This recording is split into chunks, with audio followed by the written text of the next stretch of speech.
विष्णु जी को ना उठा लूं? छोटे बच्चे तीनों एक से हैं। सरस्वती जी को लग रहा कहीं शंकर जी पकड़ में ना आ जाए तो गड़बड़ हो जाएगा। तो तीनों ने कहा माँ आप ही ऐसी कृपा करो कि ये तीनों जैसे थे वैसे हो जाएं। तब मानसैया ने तीनों को जस का तस किया, जैसे के तैसे किए, और तीनों प्रणाम करते हैं माँ अनुसुईया को, और तीनों वहां से प्रस्थान करते हैं। ये वही माता अनुसुईया हैं जो भगवान परीक्षा लेने आए तो उनकी परीक्षा में भी ये पास हो गई। ऐसी अनुसुईया माँ ने पातिव्रत धर्म का उपदेश किया है। हर स्त्री को पतिव्रता होना चाहिए।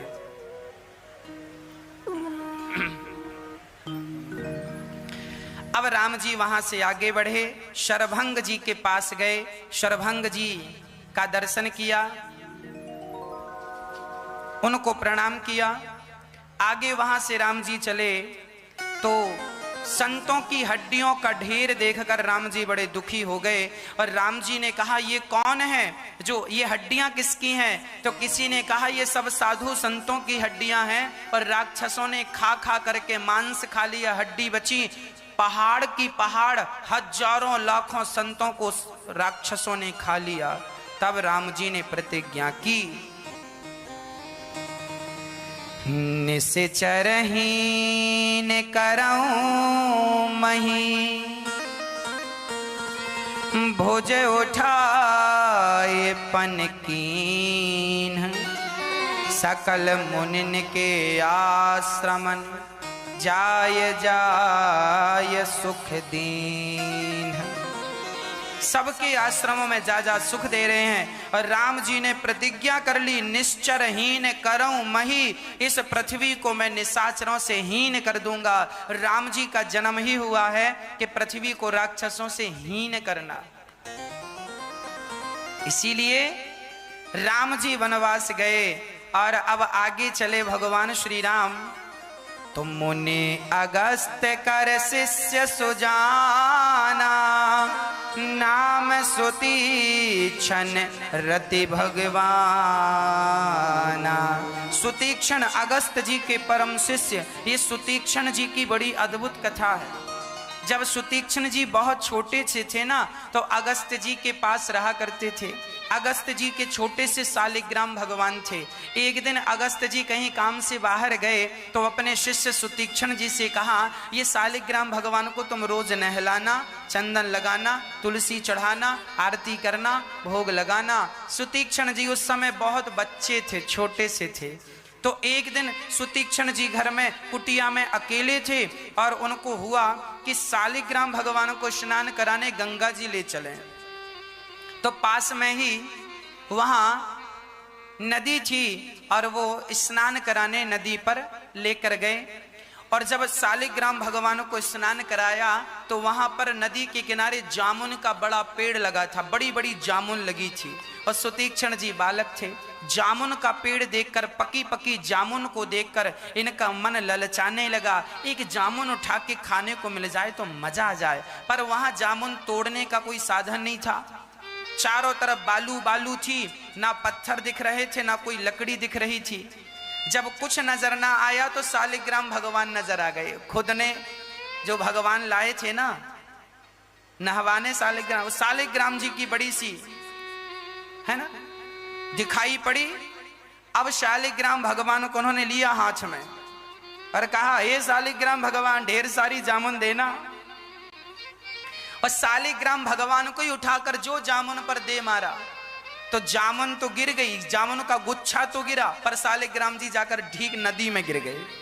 अब नदी में जाकर गिरे, बहुत ढूंढा, शालिग्राम भगवान मिले नहीं। अब सुतीक्षण जी लगे रोने, गुरु जी आएंगे बोलेंगे मेरे भगवान कहाँ, मैं क्या बताऊंगा। तो शालिग्राम भगवान कहाँ से लाऊं। तभी जामुन पर नजर पड़ी। जामुन भी बिल्कुल शालिग्राम जैसी थी। जामुन बिल्कुल काली होती है और शालिग्राम भगवान भी बिल्कुल काले। तो उन्होंने जो सबसे बढ़िया जामुन थी, बड़ी वाली, उस जामुन को तो सिंहासन पर रख दिया और जामुन को चंदन लगा दिया, तुलसी लगा दी और रख दिया।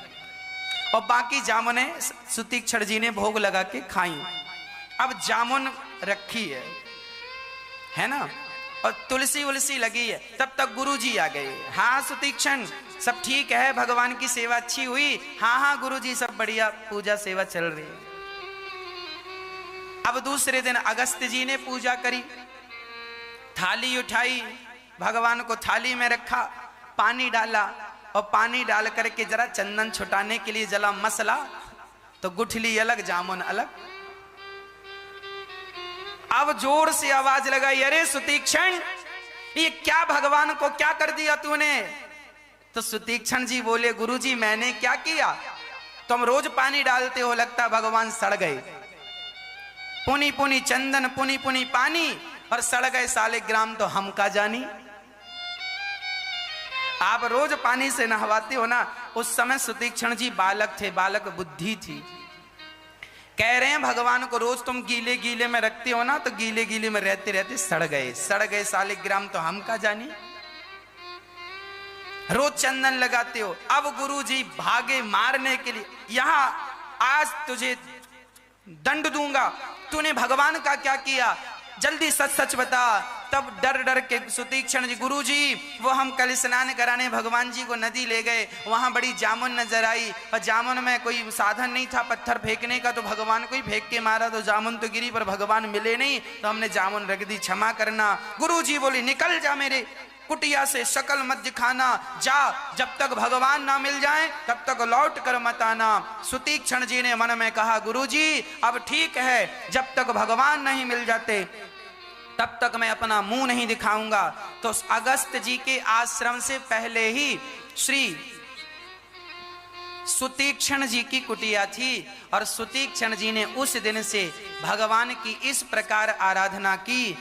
सुतीक्षण जी ने इसलिए आराधना नहीं की कि भगवान मुझे मिल जाएं, सुतीक्षण जी ने इस भाव से आराधना की कि मुझे भगवान मिल जाएं तो मैं अपने गुरु को मिला दूं, ताकि गुरु जी ने कहा था कि भगवान को लेकर आ, तो मैं भगवान से मिला दूं। आज राम जी सबसे पहले सुतीक्षण जी के आश्रम में गए और सुतीक्षण जी भगवान को देखकर धन्य धन, चरणों को धोकर चरणामृत लिया, पूजा करी, आरती करी, वंदना करी और सुतीक्षण जी ने भक्ति का वरदान मांगा, हे नाथ मैं आपको कभी भूलूं नहीं। और सुतीक्षण जी राम जी से कहते हैं, प्रभु यहाँ से पास में मेरे गुरु जी की कुटिया है, आप जरा गुरु जी को दर्शन दो। अभी तक सुना था कि गुरु जी भगवान से शिष्य को जोड़ता है, पर धन्य है ये सुतीक्षण जी जिन्होंने अपने गुरु को ही भगवान का दर्शन करा दिया। गुरु की कृपा तो थी सुतीक्षण जी पर देखिए जब गुरु की कृपा होती है तो भगवत कृपा भी होती है। अगस्त जी की कुटिया के पहले ही जो सुतीक्षण जी ने आवाज लगाई, गुरु जी, अगस्त जी समझ गए ये मेरे सुतीक्षण की आवाज है। और आज कई वर्षों बाद ये आवाज सुनने को मिली, जब से मैंने उसे कुटिया से निकाला तब से आज आवाज मिली, लगता है ये भगवान लेकर आ गया। मैंने कहा था तभी आना जब भगवान मिल जाएं, शायद बाहर भगवान लेकर आया है। जब जाकर देखा अगस्त जी ने, तो वहां सुतीक्षण जी के साथ श्री राम जी, श्री लक्ष्मण जी खड़े, श्री सीता जी खड़ी। तीनों को देख करके अगस्त जी चरणों में गिर पड़े, भगवान को प्रणाम किया और यहाँ भगवान ने अगस्त जी को प्रणाम किया। भगवान को प्रणाम करके, भगवान अगस्त जी को प्रणाम करके अब वहां से भक्ति का वर सबको देते हुए आगे बढ़े। आगे गीधराज से भेंट भई, बहुविधि प्रीति बढ़ाई, गोदावरी निकट प्रभु रहे परन ग्रह छाई। अब तो भगवान पहुंच गए श्री पंचवटी, जहां पर जटायु इत्यादि से राम जी की भेंट भई। और आज पंचवटी में घास की कुटिया पर श्री राम जी रहने लगे, आनंद पूर्वक प्रेम से वहां पर राम जी निवास करने लगे, राम लक्ष्मण और सीता। वहां के सारे वन जीवी कहते हैं जहां राम जी रहते थे ना, तो वहां के पशु पक्षी भी शिकार करना छोड़ देते थे, मतलब जीव हत्या करना छोड़ देते थे। और वो जैसे शेर किसी को मारता नहीं था, राम जी के चरणों में रहते रहते जानवर भी भगवान के चरणों से जुड़ गए, उन्होंने भी अपनी हिंसा वृत्ति छोड़ दी। ऐसा प्रभाव राम जी का, ऐसा प्रभाव लक्ष्मण जी का था। अब राम जी वहां रहने लगे आनंद पूर्वक। एक दिन की बात है, रावण की एक बहन थी। लक्ष्मण जी ने पूछा कि प्रभु भक्ति का स्वरूप क्या है, माया का स्वरूप क्या है, जीव कौन है, ईश्वर क्या है। तब वहां राम जी ने माया का वर्णन किया। लक्ष्मण सुनो, इस संसार में तुम्हें जो दिख रहा है, पिता पुत्र परिवार, मेरा मेरी, जो लोग कह रहे हैं ये सब मेरा, ये सब माया है। जो लोग इस माया को छोड़कर, मेरा मेरी छोड़कर, मैं अरु मोर तोर तै माया, यही माया है, ये सब छोड़कर जो सदा मेरी शरण में आते हैं, जो सदा मेरा चिंतन करते हैं, मैं उन्हें किसी भी प्रकार की माया के बंधन में उलझने नहीं देता। जो लोग अपनी माता की, देखिए राम जी का वचन है, अरण्य कांड का ये प्रसंग है, दोहा नंबर 15। इस प्रसंग में 15 से 16 के बीच में, 15 दोहा नंबर 15 दोहा नंबर 16 के बीच में जितनी चौपाइयां हैं, लगभग राम जी लक्ष्मण जी को उपदेश कर रहे हैं। और इस उपदेश में एक उपदेश बड़ा महत्व का है जो हम लोग भी फॉलो कर सकते हैं।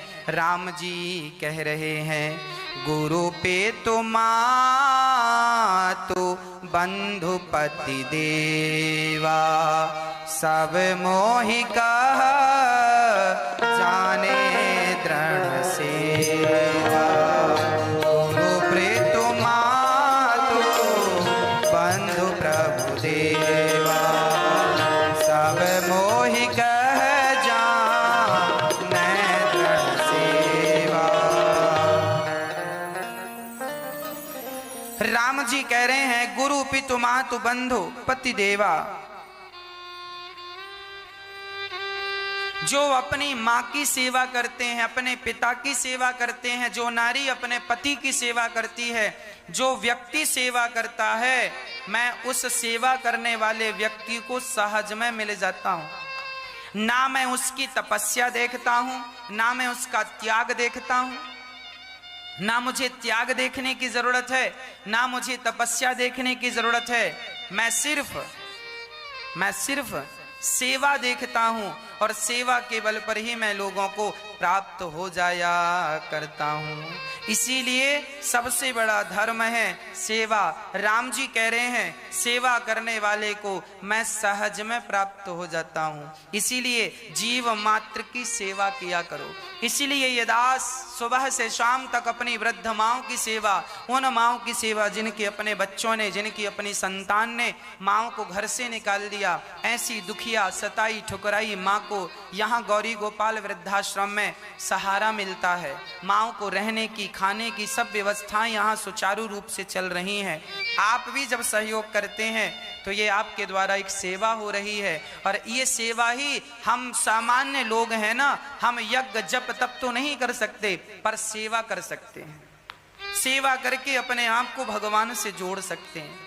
अब वहां पर राम जी पंचवटी में रहने लगे कि वहां पर एक स्त्री आई जिसका नाम था, रामचरितमानस में कहा, सूप न खारा वर्ण की बहेली, दुष्ट हृदय दारुक दुष्महेली, पंच बटी सो गई एक बार, देखे बिगल भई जुगल कुमारा, भ्राता पिता जीव मात्र की सेवा किया करो। इसीलिए ये दास सुबह से शाम तक अपनी वृद्ध माओं की सेवा, उन माओं की सेवा जिनके अपने बच्चों ने, जिनकी अपनी संतान ने माओं को घर से निकाल दिया, ऐसी दुखिया सताई ठुकराई माँ को यहाँ गौरी गोपाल वृद्धाश्रम में सहारा मिलता है। माओं को रहने की, खाने की सब व्यवस्थाएं यहाँ सुचारू रूप से चल रही हैं। आप भी जब सहयोग करते हैं तो ये आपके द्वारा एक सेवा हो रही है। और ये सेवा ही, हम सामान्य लोग हैं ना, हम यज्ञ जप तप तो नहीं कर सकते, पर सेवा कर सकते हैं। सेवा करके अपने आप को भगवान से जोड़ सकते हैं।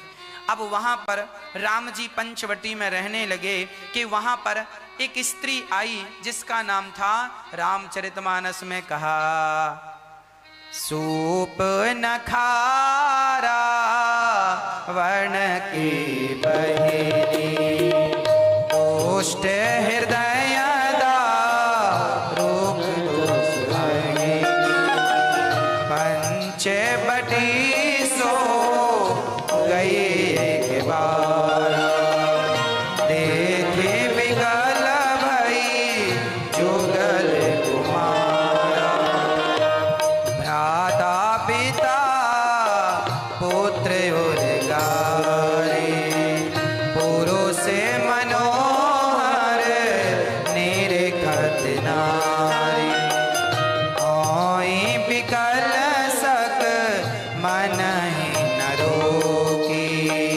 जी मेरा विमानी द्रव रव ही विलोकी,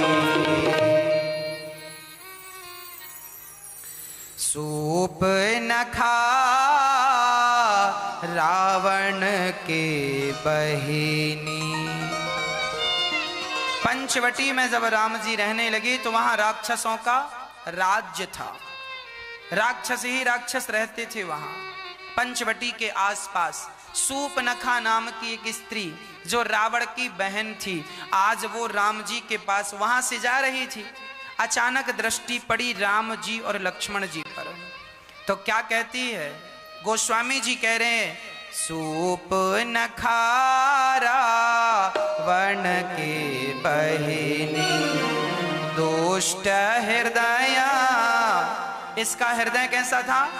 दुष्ट, बड़ी दुष्ट प्रकार की ये महिला थी सूपनखा, बड़ी दुष्ट प्रकृति की ये स्त्री थी सूपनखा। और आज पंचवटी जब गई और जब राम लक्ष्मण को देखी तो विकल हो गई, पागल हो गई, कामांध हो गई। राम को देखकर इसका मन लट्टू हो गया और राम जी को देख करके ये राम जी की तरफ बढ़ी, इसने भी अपने स्वरूप को सुंदर कर लिया।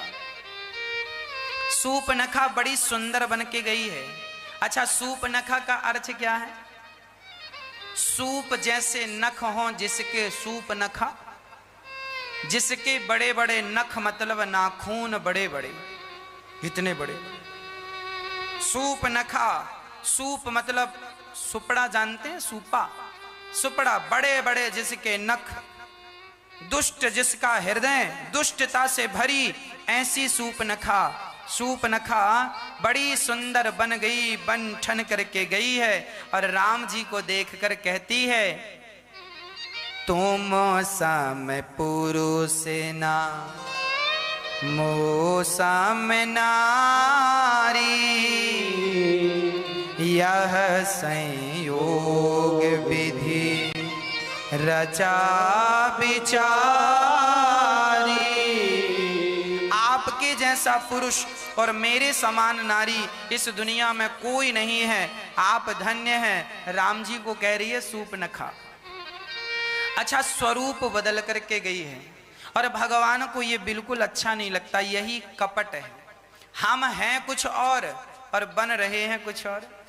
इसीलिए कहा करता हूं, तुम जैसे हो वैसी रहा करो, अपना रूप रंग बदलने की बिल्कुल जरूरत नहीं है। जैसे हो, गोरे हो तो गोरे रहो, काले हो तो काले रहो, जैसे हो वैसे अच्छे हो। भगवान ने जैसा बनाया है वैसी रहा करो, ज्यादा अपने आप को अलग ढंग से प्रस्तुत ना किया करो।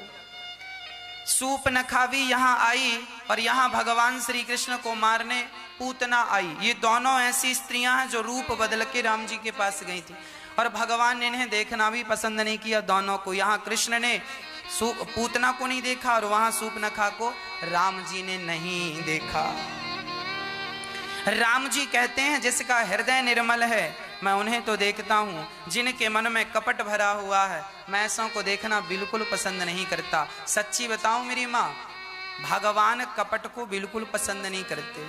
सूपनखा गई और राम जी से कह रही है, आप जैसा सुंदर कोई नहीं है। और सुनो, आपसे भी हम कम सुंदर नहीं है, हम भी अपने आप को भी कहती जा रही हम भी कम नहीं है। यह संयोग सुनो, तुम्हारा और हमारा विवाह निश्चित है। यह संयोग विधाता ने लिखा है।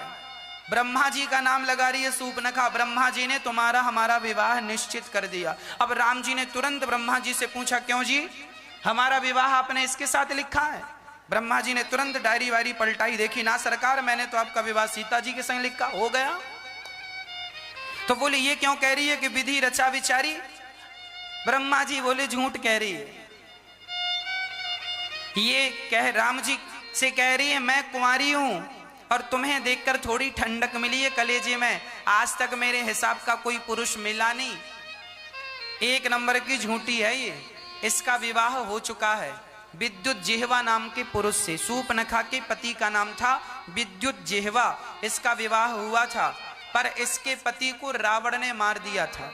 विद्युत जिह्वा नाम का जो पुरुष था इतना शक्तिशाली था कि जब सोता था तो पूरी लंका को अपने मुंह पर रख करके सो जाता था, इतना शक्तिशाली था। एक दिन रावण को लगा जीजा जी इतने शक्तिशाली हैं, कहीं हमें मार करके कब्जा ना कर ले, तो रावण ने जीजा जी को ही निपटा दिया। सूर्पनखा बड़ी परेशान हो गई। अच्छा, सूर्पनखा ने उस दिन से रावण की लंका का त्याग कर दिया। अब तेरी लंका में तभी आऊंगी, तूने मेरा सुहाग उजाड़ा है, जब तक मैं तेरी लंका नहीं उजाड़ देती तब तक मैं यहाँ कदम नहीं रखूंगी। तो वही कह रही है तो सम पुरुष न मोह सम नारी। राम जी की प्रतिज्ञा भी यही है कि निश्चरहीन करऊं मही बोझ उठाए प्रणकीन। और सूर्पनखा की भी प्रतिज्ञा है कि रावण का सर्वनाश करना है, क्योंकि इसने मेरे सुहाग को उजाड़ा। तो वही कह रही है तो सम पुरुष न मोह सम नारी। तुम्हारी भी वही प्रतिज्ञा, मेरी भी वही प्रतिज्ञा। तुम भी रावण का नाश करना चाह रहे हो, हम भी रावण का नाश करना। तो दोनों का संयोग विधि रचा विचारी, दोनों को संयोग विधाता ने पंचवटी में मिलाया है। यह कहने का भाव है सूर्पनखा का। अच्छा, सूर्पनखा कह रही है राम तुम बड़े सुंदर हो, हमसे विवाह कर लो। राम जी कह रहे ना, हमारा विवाह हो चुका है, ये हमारी पत्नी खड़ी है। सूर्पनखा कहती है ये तो बिल्कुल सूख गई है, सांवली पड़ गई है, इससे तुम विवाह करके क्या पाया तुमने? अरे हमसे विवाह करो, हम देखो कितनी सुंदर हैं। राम जी बोले ना, हाँ पास में हमारा भैया लक्ष्मण है, वो खड़ा है, उसके पास जाओ, यदि वो तैयार है तो तुम उससे विवाह कर लो। अब देखो इतनी बेशर्म है ये सूर्पनखा, तुरंत दौड़कर लक्ष्मण जी के पास चली गई। सना लक्ष्मण, तुम भी कोई कम सुंदर नहीं हो, तुम्हारे भैया बड़ा भाव खा रहे हैं, हमसे विवाह, हमारा प्रस्ताव ठुकरा के बड़ा पश्चाताप होगा, पर तुम्हारे पास आई हैं, तुम हमसे विवाह कर लो। लक्ष्मण जी बोले सुनो, यदि हमने विवाह तुमसे कर लिया तो हम तो राम जी के कपड़े धोते हैं, राम जी के चरणों की सेवा करते हैं। तुमने हमसे विवाह किया तो तुमको भी सीता माता के कपड़े धुलने पड़ेंगे और रोज पांव दबाना पड़ेगा। सूर्पनखा बोली सुनो, ये सब हमसे नहीं होगा, हम पांव नहीं दबाएंगे किसी के। आजकल ऐसे ही होता है, शादी के पहले ही फिक्स हो जाता है पति से पत्नियां। लड़की जिसका विवाह होने वाला होता ना, शादी के पहले ही बातचीत चालू हो जाती है आजकल। और कभी लड़का कह दे कि तुम्हें सेवा करनी पड़ेगी, सुनो साहब शादी करना हो करो, नहीं करना मना कर दो, पर हम सेवा नहीं कर पाएंगे, हाथ पांव तो बिल्कुल नहीं दबाएंगे, हाँ गला का कहोगे तो जरूर दबाएंगे। हाँ।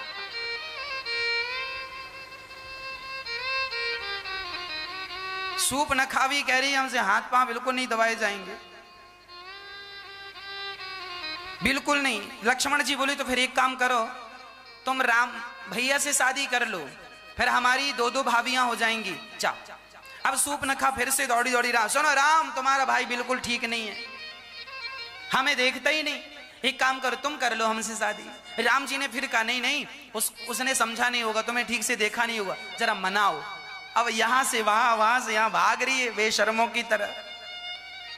अंत में जब कोई निर्णय नहीं हुआ और ये सीता, अच्छा उसे क्या लगा कि सीता के कारण ये लोग हमें स्वीकार नहीं कर रहे, तो सीता की तरफ झपट्टा मारती है सूर्पनखा। और जब भक्ति की तरफ सीता माता को नुकसान पहुंचाने गई तो लक्ष्मण जी ने नाक और कान, लक्ष्मण अति लाघव सो नाक कान बिनु कीन, ताके कर रावण कह मनऊ चुनौती दी। लक्ष्मण जी ने नाक काट दी सूर्पनखा की, वो केवल नाक नहीं कान भी काटा। अच्छा, किसी ने लक्ष्मण जी से कहा, लक्ष्मण जी आपने हाथ पांव काट देना था, नाक कान का क्या आशय है? लक्ष्मण जी ने कहा, नाक इसलिए काटी है कि यदि हाथ पांव काट दिए होते ना तो ये जाकर बताती कि मैं फलानी जगह गई थी तो यहां हाथ और पांव कट गए, पर नाक काटी है ना तो इसे बताना नहीं पड़ेगा कि हम कहां गई थी, लोग देखते ही समझ जाएंगे कि नाक कटाने ही गई थी, सो नाक कटा के आ गई, नाक कटाने गई थी। अच्छा, तो नाक काट दी, चलो नक कटी कर दी इसको, तो फिर कान क्यों काटा? अरे बोले कान भी इसके कोई मतलब के नहीं थे, राम जी बार बार समझा रहे थे, सुनने को तो तैयार थी नहीं, हम भी बार बार समझा रहे थे। जो व्यक्ति भगवान की बात ना सुने, भगवान के भक्त की बात ना सुने, ऐसों के तो कान काट ही लेना चाहिए। इनके कान, कुछ लोगों के कान केवल बुराई सुनने के लिए होते हैं, कुछ लोगों के कान केवल निंदा चुगली सुनने के लिए होते हैं। इन कानों से अच्छा तो तुम्हारे बिना कान के तुम थे, पर उनके ही कान सफल हैं जिन्होंने अपने कानों से भगवान की कथाओं को सुना है। तो इसने तो राम जी की सुनी नहीं, राम को तो चाहती है। अच्छा, सूर्पनखा यदि राम और सीता दोनों को चाहती और दोनों के सामने हाथ जोड़कर बैठ जाती तो जैसे राम जी ने शबरी पर कृपा की ऐसे इस पर भी कृपा हो जाती, पर इसने केवल राम को चाहा है, माता सीता को नहीं चाहा। अच्छा, ये दोनों भाई बहन कुछ ऐसे ही हैं, ये भाई बहन ना ऐसे ही हैं। सूर्पनखा राम को चाहती है और रावण सीता को चाहता है ना, वो भी अकेली सीता को चाहता है और ये भी अकेले राम को चाहती है। अरे इन दोनों को समझाओ कि इन अकेले को कोई नहीं प्राप्त कर, जो पाएगा उनका यही हाल होगा जो रावण और रावण की बहन का हुआ। इसीलिए कहता हूं भगवान का अकेला नाम, अकेली पूजा ना किया करो। इसीलिए हमारे सनातन धर्म में युगल नाम होता है। राम सीता दोनों की उपासना करोगे तब तुम्हारी भक्ति सफल होगी। अकेले राम की उपासना करने से राम की उपासना कभी सिद्ध नहीं होगी और अकेले सीता की उपासना करने से सीता की उपासना भी सिद्ध नहीं होगी। अकेले कृष्ण की कोई उपासना करे तो सिद्ध नहीं होगा और अकेले राधा रानी की कोई उपासना करे तो सिद्ध। इसीलिए युगल नाम राधे कृष्ण और सीताराम जपना है तो दोनों का नाम जपो, सीताराम सीताराम, राधे श्याम राधे श्याम। रावण ने अकेले सीता को प्राप्त करना चाहा तो उसका सर्वनाश हुआ, पर सूर्पनखा ने अकेले राम को प्राप्त करना चाहा, इसकी भी नाक कटी। अकेले नहीं, दोनों के साथ, राम को सीता के साथ, सीता को। इसीलिए हम युगल नाम जपते हैं, लक्ष्मी नारायण, सीता राम, शंकर पार्वती, अकेले शिव नहीं, पार्वती सहित शिव, अकेले राम नहीं, सिया सहित राम, अकेले सत्यापि भागनी कीन कुरूपा, बधलायक नहीं पुरुष अनुपा। यद्यपि मेरी बहन को इन्होंने कुरूपा की है, नाक कान काटी है, फिर भी ये बध के योग्य नहीं है। राम जी अनेक रूप में दिखाई पड़ने लगे और खरदूषण की सारी सेना अपने लोगों को ही राम रूप में देखने लगे, सब में राम राम दिखने लगे और वो खरदूषण की सेना आपस में ही लड़ करके मारे गए।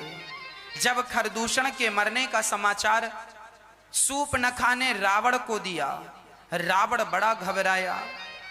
रावण ने सोचा कि खरदूषण तो मेरी तरह बलवान थे, खरदूषण मोहि समय बलवंता, तिनहि को मारै बिनु भगवंता। खरदूषण तो मेरी तरह बलवान थे, फिर इन्हें किसने मार दिया? रावण बहुत सोच विचार कर रहा है, रावण बहुत सोच रहा है। क्या करूं। अच्छा, रावण को लग रहा है क्या भगवान इस धरती पर आ गए क्या मुझे मारने के लिए। रावण को लगा चलकर एक बार परीक्षा ले लेना चाहिए। रावण मारीच के पास गया, मारीच से कहा चलो काम करना है, राम से काम है। मारीच बोला मैं जानता हूं राम जी ने बिन फण का बाण मारा और मैं कोसों दूर गिरा, मैं राम के पास नहीं जाऊंगा। रावण बोला फिर मेरे हाथ मरने को तैयार। मारीच बोला जब दोनों तरफ से मरना ही है तो इस दुष्ट के हाथों मरूंगा तो नरक जाऊंगा, और राम के हाथों मर जाऊंगा तो भगवान के धाम चला जाऊंगा। तब मारीच रावण के कहने पर, डराने धमकाने पर मारीच तैयार हुआ और सोने का मृग मारीच बन गया। अच्छा, रावण ने सोने का मृग क्यों बनाया। रावण रावण को जब पता चला कि शायद भगवान इस धरती पर अवतार ले चुके हैं मुझे मारने के लिए, तो रावण ने सोचा कि ये जो राम हैं क्या यही भगवान है। तो सोने का मृग बनाकर भेजा कि यदि ये सोने के मृग को देखकर ये ललचा गए तो मैं समझ लूंगा कि ये भगवान नहीं है, और यदि ये सोने के मृग को देखकर पहचान गए कि कोई सोने का मृग है, भगवान तो अंतर्यामी है। रावण भगवान की परीक्षा ले रहा है। जैसे जैसे बहेलिया दाना डालकर मृग फंसाने की कोशिश करता है, जैसे मछुआरा जाल डालकर मछली फंसाता है, उसी प्रकार आज रावण ने मृग का दाना डालकर, मृग का जाल डालकर राम जी को फंसाना चाहता है। राम जी की परीक्षा ले रहा है रावण, देखूं तो असली भगवान है कि नकली। यदि असली भगवान होंगे तो ये समझ जाएंगे कि सोने का मृग तो होता ही नहीं है, और नकली होंगे कोई सामान्य पुरुष होगा तो सोने के मृग के पीछे दौड़ जाएगा। रावण की यह योजना थी, पर राम जी भी भगवान ही है। राम जी समझ गए कि रावण मेरी परीक्षा ले रहा है, तो राम जी ने सोचा आज रावण की परीक्षा में मैं फेल हो जाता हूं। आज राम जी रावण की परीक्षा में जानकर फेल हो गए। जब सोने का मृग आया तब राम जी ने सीता से कहा, इसके पहले राम जी सीता से कह चुके हैं। राम जी ने एक दिन सीता से कहा, सीता कुछ दिन के लिए मैं रावण इत्यादि दुष्टों का दमन करूंगा, तब तक तुम एक काम करो, अग्नि में वास करो। राम जी कह रहे हैं कि सीता तुम अग्नि में